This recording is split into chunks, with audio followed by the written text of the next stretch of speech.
James Brown's been in this room. He said to me, "You's one of the only ones keeping the funk alive." I said it again, "You's one of the onlyest ones keeping the funk alive." I was like, "Oh my God, Mr. Brown.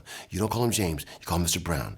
And before he left that day, my mom came to meet him out back as he got his limousine. My mom put her hands on his face and said, "I want to thank you, Mr. Brown, for writing, say it loud, I'm black and I'm proud." And he went, "Thank you, ma'am.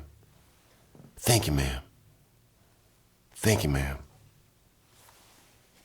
It's a great, great moment. James Brown made it possible for me to be in music. When he came out with Cold Sweat, anybody who knows, it was the coldest, baddest beat in the world.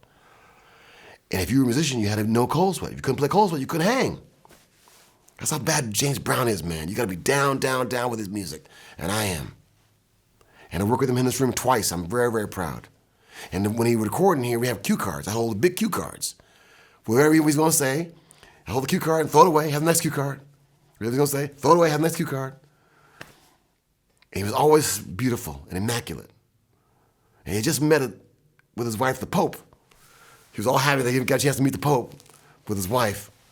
I think the second time he came here. And he often would go in my control room and have set up on there my keyboard, and it'd be on an organ setting. That was driving him crazy. He'd like to go to the keyboard and play organ. Loved playing organ on the keyboard as he's talking to you and telling Jim, the kids love the bottom end. The kids this day love the bottom end. Jim went, "What are you talking about?" Bottom end bass. And sure enough, you go to LA, go anywhere, and the 808 bass drum, bass, everything's heavy.